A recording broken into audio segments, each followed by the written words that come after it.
We're going to be doing a little blade comparison, doing a swap out here. Got the old blade that came with the Sawmill versus a new blade. That's came with the Timbery right here in my right hand, and then this one right here is a wood miser blade, double hard, and appears to be a little bit of a better quality blade than we're going to be putting on.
Well, we're done cutting here on this log right here. You can see we managed to get some different size beams out of it. Again, I don't claim to be a sawyer. You see, when I was cutting, I don't know if the camera picked up on it or not, but you notice you saw some sparks come up. At least I did. Got a nice sized nail that was driven into that tree a while back, and you can see what it did. Cut right through it, and then we have this little swag where it goes down in there. So I finished the log out of that blade and everything. Really didn't think too much about it. But I think it's safe to say now that that blade is shot. So good thing I bought a 10-pack of them. So I got 9 left. But you notice it didn't want to come undone. I did verify the tension on this thing. And it seemed to be riding pretty solid and maintaining its strength. As far as, you know, not needing the backup nut, maintain a level of torque on the blade tension. So I'll probably still just investigate the possibility of a backup nut, but I am very pleased that it did not want to back itself out. So other than that, it seems like these Wood-Mizer blades are definitely a better quality blade, and I'm very pleased with it at all. Now you notice that we haven't completely, you know, a log, you will never really have a log except for a core section. That is the ideal size. So it'll go from wide to narrow, different transitions based on length. So you notice that this one isn't completely cleaned up. Well, if I decide to put this into the ground, I can shave that back with a chainsaw, kind of trim it up a little bit, and I think you'll find that for all rights and purposes, it'll work pretty well. Also, if I want to come back and trim it up on the mill, I can. What I'm looking for is pretty much rough grade lumber, pretty much getting an idea about what we can have going on. What I'm going to do is I'm going to break loose these dogs right here, and I'm going to flip this stuff down on this bunk so you guys can see pretty much. The lovely director backs up a little bit. That'd be great. And I'm just going to flip this stuff down here. But overall, I think everybody can agree with this video that we've seen definitely an improvement on stuff. So, let me grab this piece right here. And we're just going to go ahead and pop this down.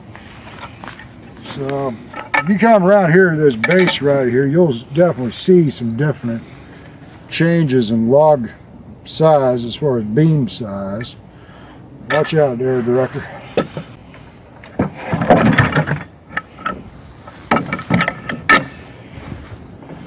So, I think we can agree that this turned out pretty well and pretty nice. Watch out now.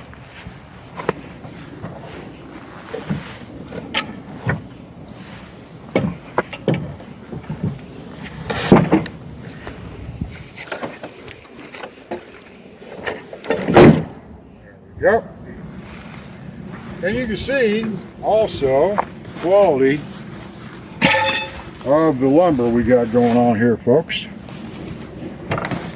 Watch out there, director. This thing wants to fall.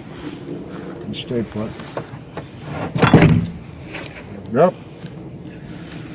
You got some pretty clean looking lumber right there.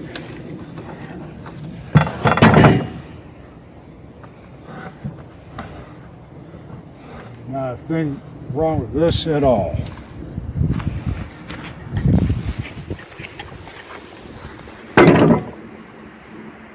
Some good looking lumber, good looking beams.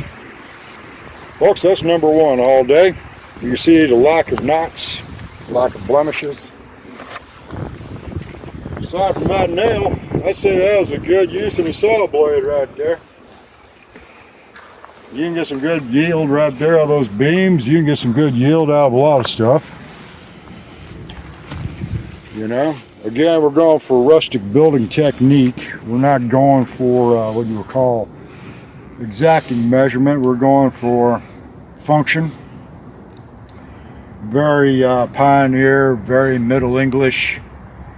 There is some characteristic in it. Well, that just gives characteristic to the building.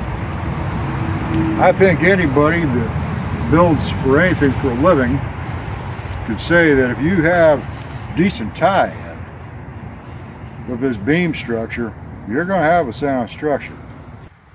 But if you were to buy something like this, I could safely say, oh mama, you were looking at a decent amount of money. And we'll see about making some things and probably getting this stuff stacked up in some kind of orderly fashion, neating this little saw yard up a little bit. That way we can put our finished product out here. I'd like to give a Timbery a thank you. Director called Timbery the other day. Got some points of advice from him and everything. And pretty much they said my handles are the wrong location and everything, so I got to move it over. So it'll be in the same position, it'll just be over about 4 inches. So we got to do that, but they cut through that nail and kept on cutting. I think it's safe to say when I go send this blade back to get it resharpened, the guys at Wood-Mize are just going to shake their heads and say, it ain't going to happen, Captain. Alright, we changed the saw blade out earlier. Let me touch base on this. This was the saw blade that came with the machine. As far as point of manufacture, whatever, it served a good purpose. It did good work for us. The new blade I put on was a Wood-Mize double hard, I do believe. You'll find Timbery at Wood-Mize dealerships and everything. I think there is probably some kind of loose association there. Now I'm going to have to change this blade out again. As I touched on earlier, we cut through a nail. And, well, I saw some sparks and pretty much, you know, I was like, I think there might be a nail there. But didn't really stop to look at it because I wanted to get this done. In case I probably sacrificed the blade. So we're going to wind up changing that blade out as well. So blade change out's pretty easy on this thing, as well as, you know, making sure you got solid blade tracking and the like. It's no real issue, you know, just make sure the back of your blade is pretty well on par with the back of your wheels there. And it's pretty simple design. I don't have any of the problems with the Wood-Mize double hard blade that I did with the shipped blade. With the shipped blade as a point of reflection, you notice that we kept on having problems with the nut backing off, losing blade tension. It served its purpose, but it was sort of like we were having to fight tooth and nail to get forward progression during our operations. But this morning we came out.